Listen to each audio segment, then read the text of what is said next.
Hello students. अब हम बात करेंगे 12th क्लास के बच्चों के साथ। हमारा टॉपिक जो है वो कंटिन्यू वही है, US dominance in the world politics. तो कल हमने बात की थी, पीछे जो हमारा लेसन यस्टरडे का था उसमें हमने बात की कि किस तरह से जो है वो इसका स्टार्टिंग हुआ है यूएस का, जो आज भी सुपर पावर मानी जाती है।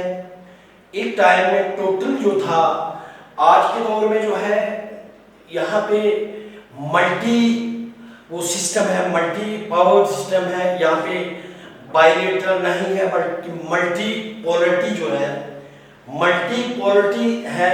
बहुत सारे देश जो हैं तरक्की पजीर हो गए हैं। यहाँ पे सिर्फ सिंगल अमेरिका ही नहीं है बल्कि दूसरे बहुत सारे हमारे ममालिक हैं जो बहुत ताकतवर हैं और आज सिंगल नहीं माना जाता है अमेरिका।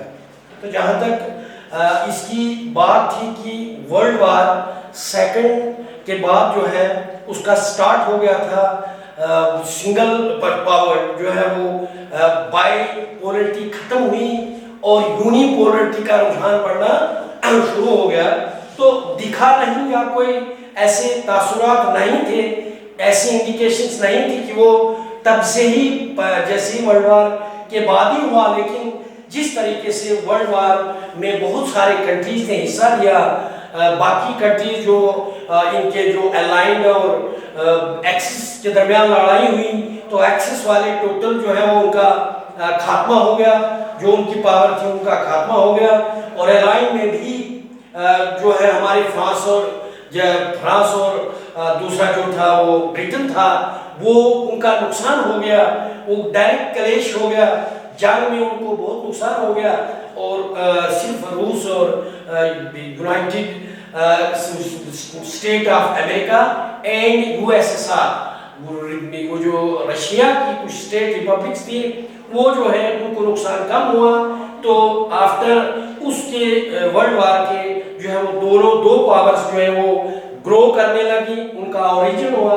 तो ओरिजिन जाते जाते जब कोल्ड वार हुआ, इसको हमने कल डिस्कस किया हुआ है, तो थोड़ा सा आपके लिए रिमाइंड करना चाहूँगा कि जैसे जैसे आगे बढ़ता गया तो वो जो है इनके दरमियान जो सर जंग शुरू थी, दोनों के दरमियान रेस थी, आर्मी डोमिनेशन पे थी, इकोनॉमी में थी, कल्चर या व्हाटसोएवर वाज देयर फील्ड्स क्या था, हर फील्ड में जो वो है उनकी रेस थी। तो वो चलते गए। तो जैसे जैसे 1991 में जब सोवियत यूनियन का डिसइंटीग्रेशन हो गया, उनके अंदरूनी हालात ऐसे हो गए कि जिससे वो आगे फिर बढ़ न सका, आपसी खर्चा, उसके इंटरनल जो कन्फ्लिक्ट्स हो गए, उनकी रिपब्लिक्स जो थे उनके दरमियान जंगें शुरू हो गई, डायरेक्टली और indirectly they are involved in a war and by that process there was a disintegration of Soviet republics and of the वो जो सोवियत यूनियन है वो टोटल डिसबैंड हो गया। तो फिर हमने बात की आगे कि कैसे जो है वो एक रुझान बढ़ना शुरू हो गया। जब बाइपोलरिटी थी तो रूस टोटल खत्म हो गया और अमेरिका जो है वो अमेरिका का जो है वो यूनिपोलरिटी की तरफ रुझान बढ़ा। तो जैसे जैसे ये जो है वो आगे बढ़ते गए तो और जो है वो जंग शुरू होने लगी। रशिया भी एक ताकतवर थी, डिसइंटीग्रेशन के बाद रशिया भी जो है वो अच्छी खासी ताकत थी। रशियन स्टेट्स जो मिली रही वो भी डेवलप्ड थी। तो जैसे हम बोल देंगे कि अब जो after the disintegration of the Soviet union the US hegemony become in 1991। जो hegemony of US starts in 1991। 1991 में जब उसका डिसइंटीग्रेशन हो गया रूस जो है वो डिसबैंड हो गया, उसकी सोवियत रिपब्लिक्स जब डिसबैंड हो गई, जब वो रिपब्लिक्स में जो अलायंस था जो खत्म हो गया, तो उसके बाद फिर जो है जब डिसइंटीग्रेशन हो गया तो hegemony of US in the world politics starts, means ये ताकतवर बनने हो गया। अब पूरे वर्ल्ड में जो है इसी का चर्चा रहा, इसका स्टार्ट होने लगा। तो हेजेमनी से हम क्या समझते हैं, व्हाट यू मीन, हमने इसको थोड़ा सा डिस्कस कर भी किया हुआ।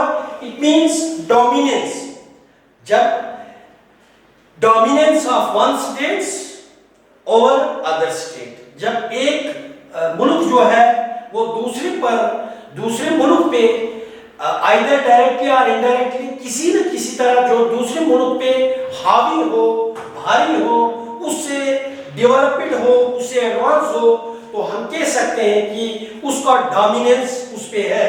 तो मींस जब एक स्टेट जो है दूसरे स्टेट के ऊपर हावी रहेगी या भारी पड़ती है तो उसे हेजेमनी बोलते हैं।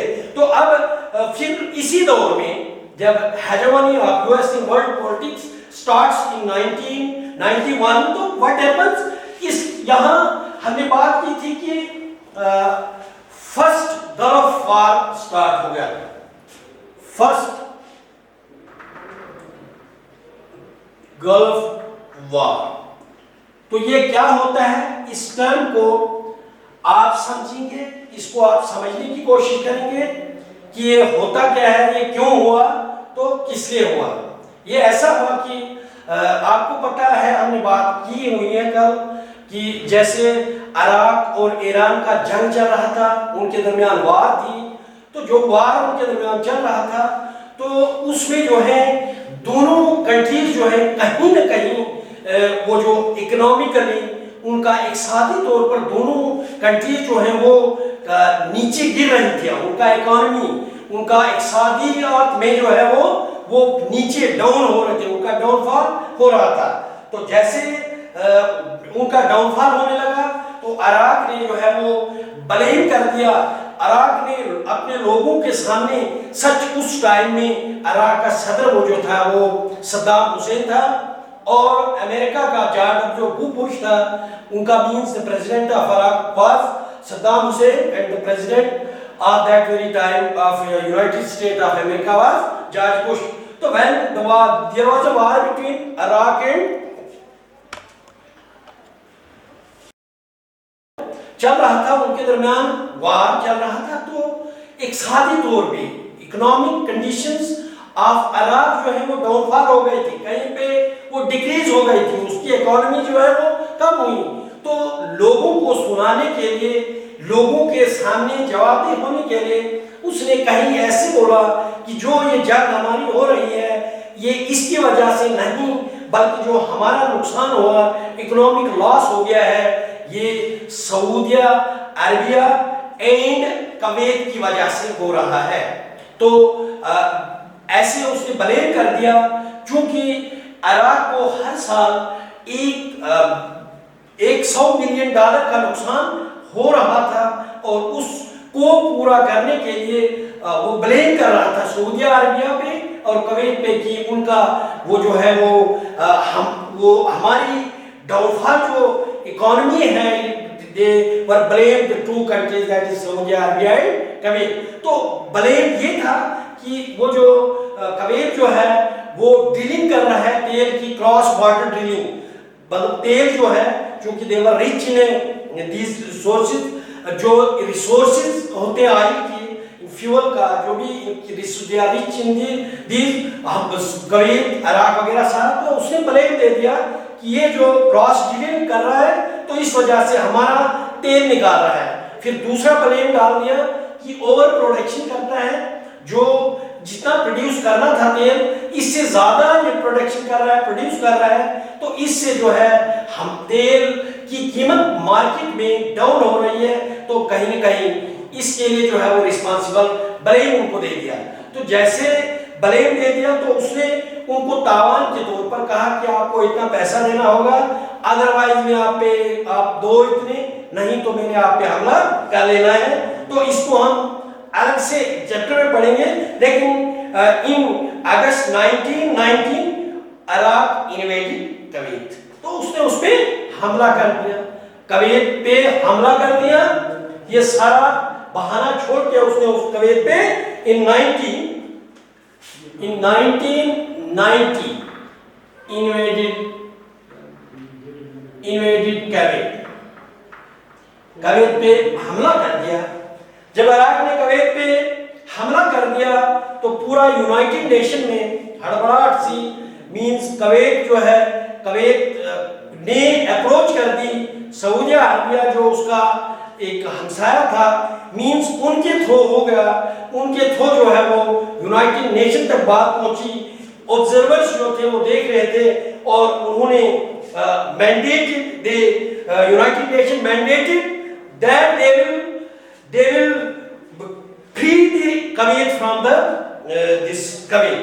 वो इसको उन्होंने मैंडेट किया for the liberation of this Kuwait, जो उसने अपने अंदर हक कर दिया है, कुवैत ने उसको अपने अंदर ले लिया है।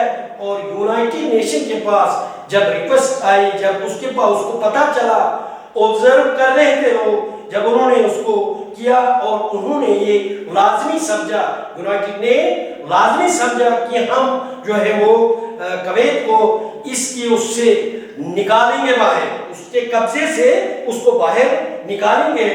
For this purpose 6,60,000 troops were sent to the Kuwait and they fought against the Arab। क्या हो गया कि 6,60,000 ट्रूप्स जो है, आर्मी जो है वो भेजी गई कुवैत में, और these 6,60,000 troops were from 34 nation of the world। हमारे 34 कंट्रीज की फोर्स इसमें थी। 34 कंट्रीज मींस 34 मुमालिक ने मिलके ये 6,60,000 फौज जो है वो उस वहां लड़ने के लिए भेजी। These forces fought against Iraq and ultimately Iraq was defeated। तो जब उन्होंने ये ट्रूप्स जो थे, ये ताकतवर थे, ये वहां से इराक की फौज जो थी वो भी 4th नंबर पे थी, 4थे नंबर पे इराक की फोर्स जो थी वो उस समय मानी जाती थी 4थे नंबर पे। इस रूस वगैरह के बाद जो है, अमेरिका के बाद 4थे नंबर पे उसकी आर्मी थी। तो उसने सिर्फ 2 दिन में इन्वेड कर दिया था कुवैत को। तो जब ऐसा पता चला इस यूनाइटेड नेशन की मैंडेट पे उसको उसका लिबरेशन हुआ कुवैत का, तो उसके लिए जो है वो फोर्सेस जो गई वो 6,60,000 troops from 34 countries of the world वो गए। They fought against this अराक and ultimately the अराक was defeated. और वो जो है अराक हार गया, अराक को बिल्कुल जबरदस्त नुकसान उठाना पड़ा। एंड इसी वार को, इसी जंग को जिसमें कुवैत ने इस अराक ने हमला कर दिया 1990 में, और फिर यूनाइटेड नेशन ने ये तय किया, उसने ये लाजमी समझा यूनाइटेड नेशन ने कि इसको जो है वो हम आज़ाद करवाएंगे, हम आज़ाद करवाएंगे इसको अराक से।